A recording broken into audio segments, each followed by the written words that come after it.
vehicle and there's a parking ticket on it. It's parking tickets are a contract. You do not have a contract with your council. They put a ticket on there. There's no contract, so you don't have to pay that ticket. So what are your steps? You send the ticket back to them. No contract. And you tell them no contract. They have to produce a contract where you sign to say that if you park somewhere that you're not supposed to, you will have to pay the ticket. I remember someone showing me a ticket not so long ago, and the ticket had a CEO, it says CEO on the ticket and a signature. CEO? Yes. Chief Executive Officer? Yes. So I sent the ticket back to the CEO and I asked him when was he there at 8 o'clock at night putting tickets on the cars. It just goes to show that people do not look at their tickets either because they don't know. And it's very sad because a parking ticket, why should you have to pay for parking when you own the roads? We owned it. We own everything. So you've sent your parking ticket back with no contract on it. What are the next steps that they're likely to take? They would write to you and said you have to pay. If you pay within a certain time, it's only half. You have to pay half of the fine. What's your response? My response is I don't have to pay any because I don't have a contract with you. So again, you ask them, show me the contract. Yeah. I send them a letter and I ask them, I said, okay, the person that you addressed in this letter is spiritually dead and have no soul, which is your strong man. The strong man. Yes. And I said that I had not given you permission to use it to make money, and there's a fine behind this of £250,000 every time you use it. They refused to answer, so I sent them, the following letter was a default letter.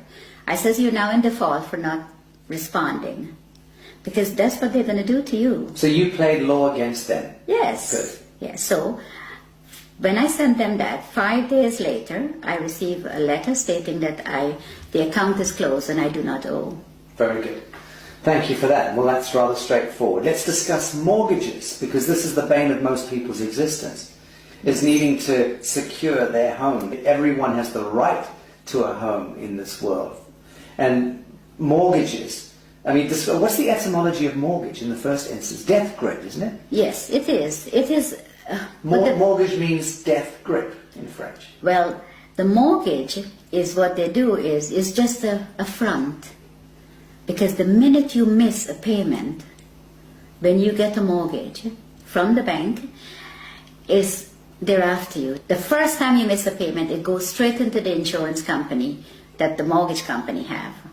And they want you to miss a payment. And they want you to miss a payment because they don't lend you money. But let's go back. Your house is, let's say, worth $100,000. Now, when you apply for a mortgage, they don't have the $100,000, but you come along with your block black capital signature, you sign the application, they then monetize your signature by having $100,000 worth of your value discharged against your treasury bond. Yes. That money they then lend to you, and they double dip because they then get you to pay that money back plus interest. What they do is they don't lend you that. They don't lend you anything. You fill up your papers and you sign. The signature is what they want. Then they tell you, okay, you have to be a good boy and you have to be a good credit and you can borrow from me. So they lend you a piece of paper that you sign with very fine writing in the back. That's where the legalese comes in because that's what they do. Then you sign it, signature.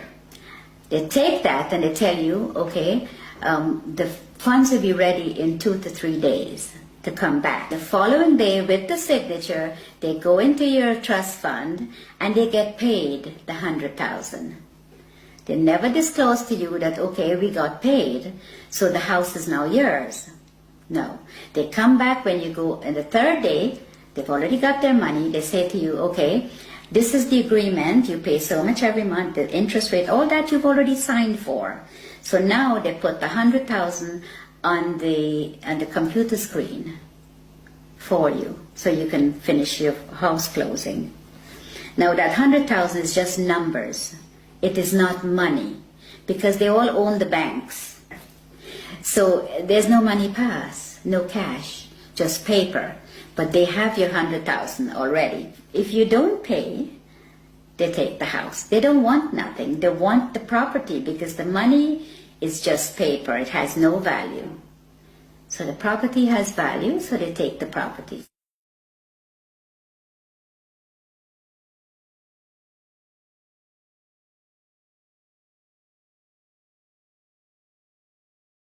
So let's talk about allodium title. What is allodium title? Why is it so important? Okay, allodium title is important because you do not own the land. They tell you it's freehold, but it's not freehold. The land is owned by the Crown. All the land in England. I'm a farmer in Minnesota, and you're saying that my land is owned by the Queen. Yes. I'm a farmer in Mozambique. Your land is owned by the Queen. The Queen of England. The Queen of England. She owns all the land. So what happens is you own that piece of brick that's sitting on it that they call freehold or your house. You own that. You don't own the land. So the land, the allodium title, is to own your land. So you can put a sign up and says no trespassing, private property. When you put that sign up, you have to own the land. Because owning the house doesn't mean anything. It's the land they want. See, the bank takes the house, which is part of the Crown, and the Crown owns the land. That's how it works. And you don't own anything. Ever. Ever. You are just a mere user.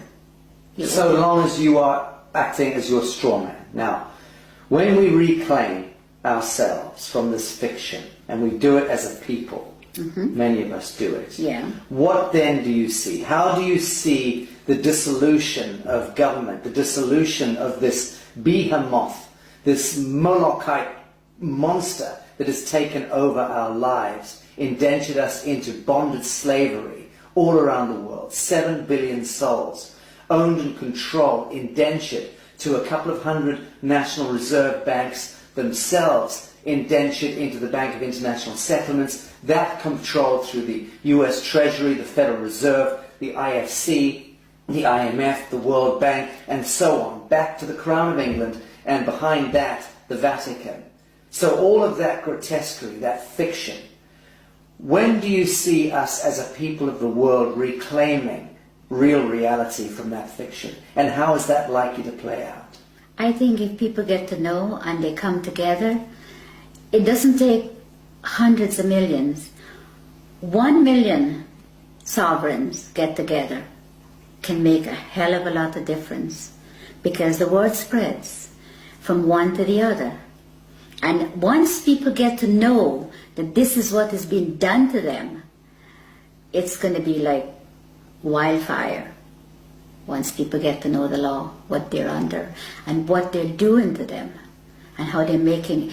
You see, they make things to distract you, like the news and all this fake, all this stuff, television, and this is what they do. So once people can get together, if 100 people go to the bank and all keep taking out £100, before the end of the day, the bank will close. It's very simple if people get to understand what's going on. And it will be good for them to know, because we need to stop this. We need to stop what they're doing to people, hurting people for no reason, put people in poverty. And by they, we're talking about the parent corporation. The parent corporation, The yes. banks and governments and justice systems all working to penalize and harvest humanity. Yeah, they're in bed together, everybody. They say, if they send you to the Citizens Advice Bureau, don't even bother to go, because they're working too with them. Everybody they have in their pocket. And it's very sad, because people will do things to other people for very little money. Are you hopeful for humanity? I am, very much so. Bibi Bacchus, thank you. I think I love you. I do love you.